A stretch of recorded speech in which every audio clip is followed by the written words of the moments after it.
Hello everyone. This is a quick demo of LPC Xpresso804 development kit. The IoT adapter board is having DHT sensor to measure the humidity and temperature. The measured data will be sent to laptop through UART.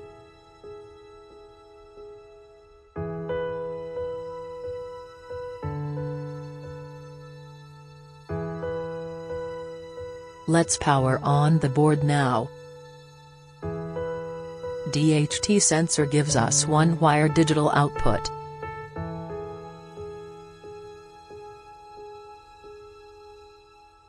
Open the serial port monitor. You could see that the humidity and temperature values are updated in the terminal.